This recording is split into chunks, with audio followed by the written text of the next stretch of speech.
اسی وجہ سے لایا گیا کہ کتاب جن مقاصد کے لیے لکھی گئی ہے ان مقاصد کی تکمیل جو ہے وہ یہیں سے ہو سکتی ہے، تو اس لیے ہم آپ کے سامنے حاضر ہوئے ہیں۔ تو میں فرخ ریاض چیمہ صاحب آپ کا شکر گزار ہوں، عبداللہ ملک صاحب کا بھی شکر گزار ہوں، اور سلمان اکرم راجہ صاحب، خواجہ سعد رفیق صاحب، رانا کرام ربانی صاحب، احمد عبید صاحب، آپ سب کا بہت بہت شکریہ۔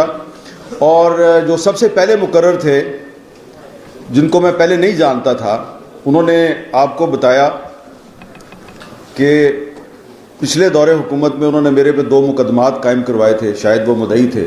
آج انہوں نے کہا کہ جی وہ میرے سے غلطی ہوگی۔ آپ کا بہت بہت شکریہ آفتاب۔ میں نے آپ کا ذکر خاص طور پہ اس لیے کیا ہے کہ آج کے دور میں بھی بہت سے صحافیوں کے خلاف اور سیاسی کارکنوں کے خلاف مقدمات درج ہو رہے ہیں، تو وہ تمام لوگ جو آج کل صحافیوں اور سیاسی کارکنوں اور جو ہیومن رائٹس ایکٹیوسٹ ہیں ان کے خلاف مقدمات درج کرواتے ہیں اپنے طور پر یا کسی کے کہنے پر، ان کو آفتاب صاحب جو ہیں ان سے سبق سیکھنا چاہیے۔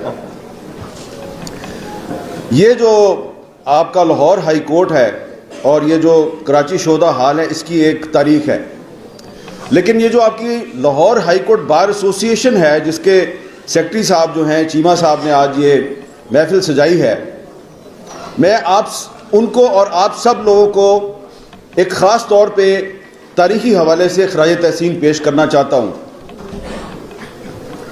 اور میں آپ کو یہ ایک بتانا چاہتا ہوں ایک تاریخی بات جس کا ذکر اس کتاب میں بھی ہے، روداد ستم میں بھی ہے، اور وہ یہ ہے کہ لاہور ہائی کورٹ بار ایسوسی ایشن جو ہے اس نے صرف پاکستان بننے کے بعد جمہوریت اور آئین کی بحالی کی جنگ نہیں لڑی، بلکہ پاکستان بننے سے پہلے بھی لاہور ہائی کورٹ بار ایسوسی ایشن جو ہے اس نے انسانی حقوق کے لیے اور تحریک آزادی میں بڑا اہم کردار ادا کیا ہے۔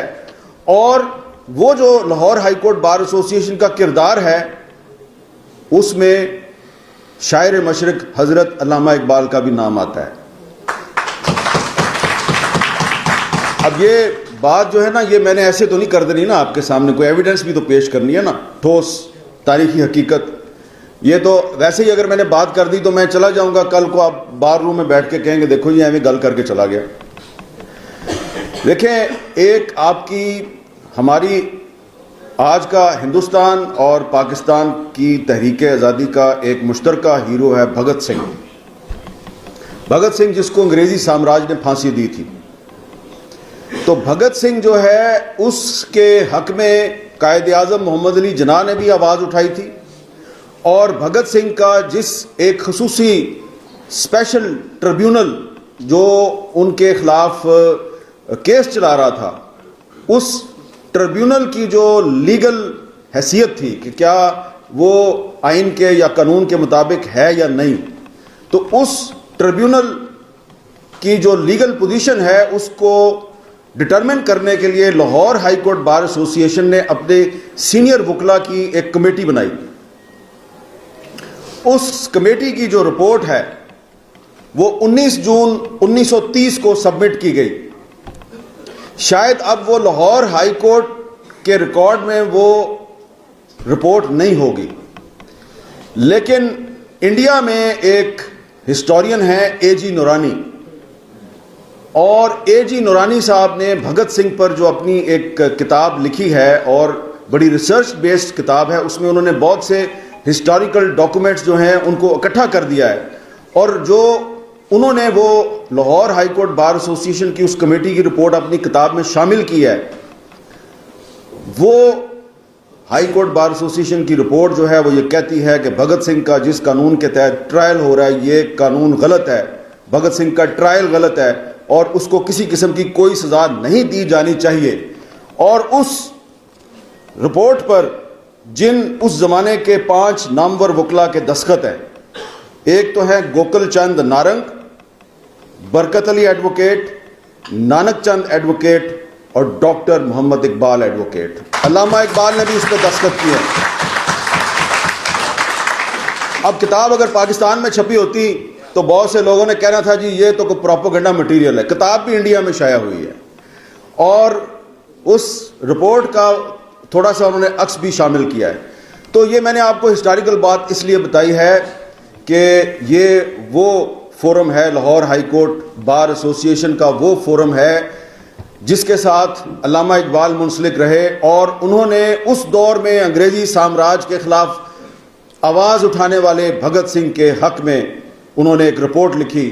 اور میں یہ مطالبہ کرتا ہوں آپ سے، میں گزارش کرتا ہوں کہ وہ اے جی نورانی صاحب کی رپورٹ میں سے، وہ کتاب میں سے وہ رپورٹ نکال کے آپ اس کو یہاں پر ریپروڈیوس کریں اور جو وکلا ہیں وہ اس کو پڑھیں، کیونکہ آج بھی اسی قسم کے قوانین بن رہے ہیں. پاکستان تو بن گیا ہے لیکن بہت سے ایسے قوانین بن رہے ہیں جن کو دیکھ کر ہمیں انگریزی سامراج یاد آ جاتا ہے. اب یہ سیکشن 144 کیا ہے؟ دفعہ 144 یہ بھی تو انگریزوں کے دور سے چلی آ رہی ہے نا.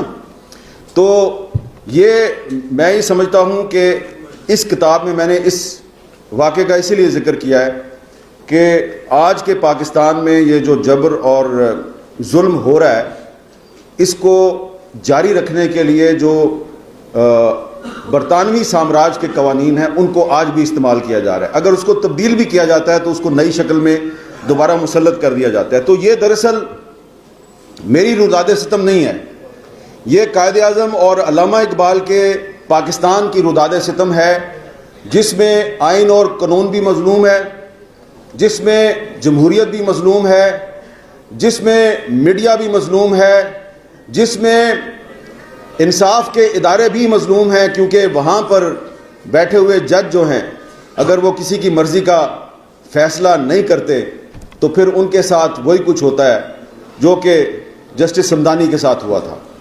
اب دو طرح کے وکلا ہیں اور دو طرح کے جج ہیں. ایک جج وہ ہوتا ہے جس کا بیٹا جو ہے وہ لیٹ نائٹ اپنی گاڑی کے نیچے دو بچیوں کو کچل دیتا ہے، ان کو قتل کر دیتا ہے اور اس جج کے خلاف کوئی کارروائی نہیں ہوتی. اور دوسرا جج وہ ہوتا ہے جو پہلے وکیل تھا پھر جج بن گیا اور 40 سال تک کسی کو خبر نہیں ہوئی، اور 40 سال کے بعد کسی کو یاد آتا ہے کہ اس کے تو ڈاکومنٹس ہی غلط ہیں. اب یہ وہی بات ہے کہ وہ ایک جنرل فیض حمید تھے، تو انہوں نے میجر جنرل کی حیثیت میں ایک ہاؤسنگ سکیم کے مالک کو لوٹا. اس کے بعد ان کی ترقی ہوتی گئی، وہ D G I S I بھی بن گئے، وہ کور کمانڈر بھی بن گئے، پھر وہ ریٹائر ہو گئے. یعنی کہ ان کو پرموٹ کیا جا رہا تھا، ڈیموٹ نہیں کیا جا رہا تھا. اب آ کے ہمیں پتہ چلا یہ بہت کرپٹ آدمی تھا. تو یہی واقعہ جو ہے یہ ایک جج صاحب پہ بھی صادق آتا ہے. ان میں اور فیض حمید میں کوئی مطابقت نہیں ہے، لیکن یہ ہمارا سسٹم ہے کہ یہاں پر آدمی جب اقتدار میں ہوتا ہے، اپنی کرسی پہ بیٹھا ہوتا ہے تو اس کو کوئی نہیں پوچھتا، لیکن جب وہ تھوڑا سا کمزور ہوتا ہے تو پھر اس کے خلاف کارروائی ہو جاتی ہے. تو یہ کتاب جو ہے اس میں سارے مضامین، سارے کالم جو ہیں وہ مطبوعہ نہیں ہیں، اس میں کچھ غیر مطبوعہ مضامین بھی شامل ہیں، اور میں وہ غیر مطبوعہ تحریریں اس کتاب میں شامل کرنے پر کتاب کے پبلشر محمد فہد صاحب کا شکر گزار ہوں. کیونکہ اب جب یہ کتاب پھیلے گی، اس کو اور مزید لوگ پڑھیں گے، تو محمد فہد صاحب یہ نہ سمجھیں کہ بڑی رونمائی ہو گئی اور پذیرائی ہو گئی، کچھ اور بھی ہو سکتا ہے. کیونکہ ہم نے تو سلمان اکرم راجہ صاحب نے آپ کو بتایا کہ ایک جج کے انکار کی کہانی، اس میں ہم نے ایک صرف جج کے انکار کی کہانی نہیں لکھی، بہت سے صحافیوں کے انکار کی کہانی بھی لکھی ہے. اور یہ جو ارشد انصاری صاحب بیٹھے ہیں نا یہاں پہ، لاہور پریس کلب کے پریزیڈنٹ، انہوں نے نہیں بتایا، ابھی کچھ ہفتے پہلے ان کے خلاف بھی ایک مقدمہ درج ہوا. ٹھیک ہے جی، ادھر یہ شاکر روان صاحب ہیں، یہ سامنے بیٹھے ہوئے ہیں، یہ عادی مجرم، یہ کہہ رہے ہیں جی یہ عادی مجرم ہیں، لیکن بے انتہا مقدمے درج ہو. تو ان پر بے انتہا مقدمے ہیں، لیکن جو لیٹسٹ مقدمہ ان پر درج ہوا ہے وہ غداری کا مقدمہ ہے. تو غداری کے مقدمے جو پہلے درج ہوتے رہے اور جو آج درج ہوتے رہے ہیں، ہم ان کو پہلے بھی غلط کہتے تھے، ہم ان کو آج بھی غلط کہتے ہیں. پھر جی اس میں ہم نے وکلا جو ہیں، بہت سے وکلا کا بھی ذکر کیا اپنی کتاب میں، جنہوں نے اپنی جرأت اور بہادری سے بہت سے مشکل فیصلے جو ہیں وہ عدالتوں سے حاصل کیے، اور اس میں ایک بدتمیز لڑکی کا بھی ذکر ہے، اور وہ بدتمیز لڑکی کون ہے؟ وہ ہے ایمان مزاری۔ تو یہ جو کتاب ہے یہ ان تمام بدتمیز لوگوں کے خیالات کی ترجمانی کرتی ہے جو پاکستان میں آئین اور قانون کی بالادستی چاہتے ہیں۔ اور میں نے ایک جگہ پہ گستاخی کی ہے، آپ میں سے بہت سے لوگ میرے سے شاید اتفاق نہ کریں، لیکن جیسا کہ یہاں پہ کہا گیا کہ صرف عقل اور فہم کی بات نہیں کرنی چاہیے، کبھی کبھی جنون جو ہے وہ بھی غالب آ جاتا ہے، یہ احمد اویس صاحب کہہ رہے تھے۔ تو میں نے بہت بدتمیزی کا مظاہرہ کرتے ہوئے قاضی فائز عیسیٰ صاحب جو پہلے کبھی میرے ہیرو تھے، جب ان کا اصل کردار سامنے آیا تو میں نے لکھا یہ تو جسٹس منیر سے بھی گیا گزرا آدمی ہے، کیونکہ انہوں نے جو کردار ادا کیا وہ میرے خیال سے وہ کردار نہیں تھا جو کہ جسٹس کے ایم سمدانی کا یا جسٹس دوراب پٹیل کا یا جسٹس رانا بھگوان داس کا تھا۔ تو میں بہت لمبی بات کر سکتا ہوں، لیکن سلمان اکرم رائا صاحب نے اشارہ کیا کہ ہو سکتا ہے ان کو یہ کہا جائے کہ بھئی یہ آدمی تو ہمارے خلاف بھی لکھتا ہے۔ آپ کے خلاف میں لکھتا تھا جب آپ کی حکومت تھی، جب ہمارے ایک ہیومن رائٹس ایکٹیوسٹ تھے ادریس کھٹک صاحب، ان کو گرفتار کر کے تو فوجی عدالت میں ان کا مقدمہ چلایا گیا، تو میں نے کہا کہ یہ غلط ہو رہا ہے۔ تو جو اس دور میں، پچھلے دور میں فوجی عدالتوں میں جو مقدمے چلتے تھے وہ بھی غلط تھے، اور جو آج سولینز کو فوجی عدالتوں میں ٹرائل ان کا کیا جاتا ہے وہ بھی غلط ہے۔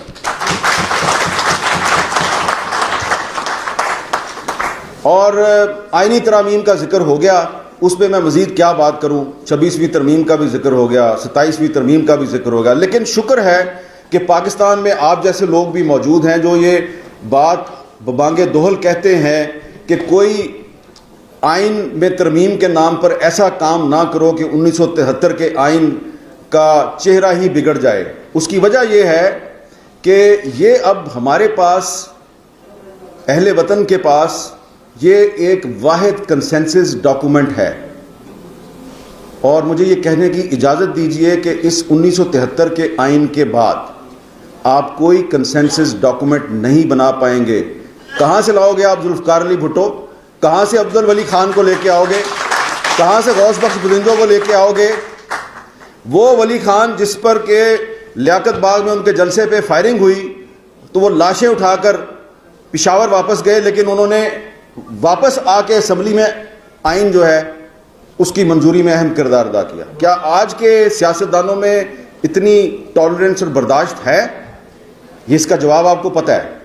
تو یہ دوبارہ نہیں ہوگا، اس لیے اگر آپ نے یہ ملک بچانا ہے، اس کو قائم رکھنا ہے، اس کو مضبوط رکھنا ہے، تو پھر اس آئین کی حفاظت کیجئے اپنے ہاتھوں سے۔ اگر آپ اس آئین کا حلیہ بگاڑ رہے ہیں تو اس کا مطلب ہے کہ آپ پاکستان کے ساتھ دشمنی کر رہے ہیں۔ خدا را یہ جو دشمنی کا رویہ ہے آئین کے ساتھ، اس کو بند کریں۔ اور خواجہ سعد رفیق صاحب جو ہیں، انہوں نے بہت سی کڑوی کسیلی باتیں جو ہیں وہ بڑے نرم لہجے میں کہہ دی ہیں، اور یہی ان کا کمال ہے۔ اور جو انہوں نے آج کل کی سیاسی جماعتوں کو نیم جمہوری سیاسی جماعتیں قرار دیا، یہ بالکل انہوں نے صحیح کہا ہے۔ میں تو کچھ سیاسی جماعتوں کو نیم جمہوری بھی نہیں سمجھتا، وہ آمرانہ جماعتیں ہیں، کیونکہ وہاں پر آپ اختلاف رائے کر ہی نہیں سکتے۔ تو اس لیے ان سیاسی جماعتوں کو بھی جو ہے ایک حقیقت کا آئینہ دکھانا بڑا ضروری ہے۔ اور اگر یہ سیاسی جماعتیں یہ سمجھیں آج کہ کل کیونکہ ہمیں مار پڑی ہے تو آج پھر ہم نے آ کے جو کل ہمیں مار رہا تھا اس کو پھینٹی لگانی ہے، تو اس طرح تو کام نہیں چلے گا، کیونکہ کل اور آج پھینٹی لگانے والا تو ایک ہی ہے۔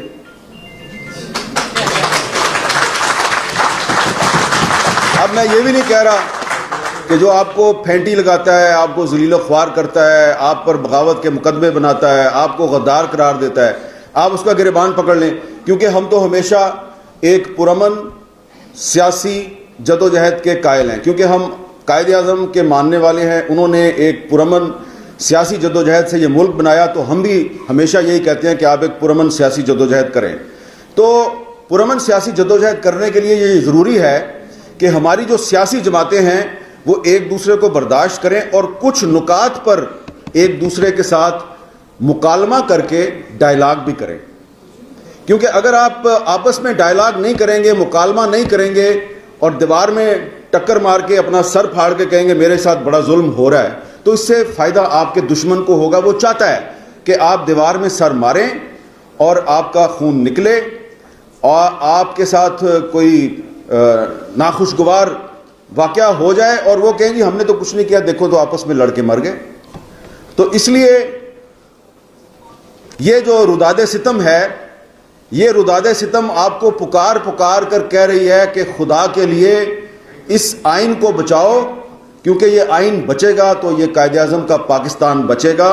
اور قائد اعظم کا پاکستان صرف اس صورت میں بچے گا کہ اگر پاکستان کی تمام اہم پولیٹیکل پارٹیز اور تمام سٹیک ہولڈرز جو ہیں وہ کم از کم اس ملک کو بچانے کے لیے ایک نقطے پر آپس میں مکالمہ کریں. اختلاف کرتے جائیں، آپس میں ایک دوسرے پہ تنقید ضرور کریں، لیکن آئین کو بچانے کے لیے اور آئین کا حلیہ بگاڑنے کے خلاف آپ کو ایک آپس میں اتفاق رائے کرنا پڑے گا، ایک مشترکہ حکمت عملی اختیار کرنی پڑے گی. اور وہ مشترکہ حکمت عملی صرف ایک ہی طریقے سے ہو سکتی ہے کہ آپس میں مکالمہ کریں، آپس میں مکالمہ کریں. یہی ہے لاہور ہائی کورٹ بار ایسوسی ایشن کی روایت. اور آج لاہور ہائی کورٹ بار ایسوسی ایشن کے اس پلیٹ فارم سے میں پاکستان کی تمام سیاسی جماعتوں کو یہ اپیل کرتا ہوں کہ آئین اور قانون کی بالادستی کے لیے ایک دوسرے کے ساتھ ڈائلاگ کریں. بہت بہت شکریہ. بہت شکریہ منیر صاحب. اب میں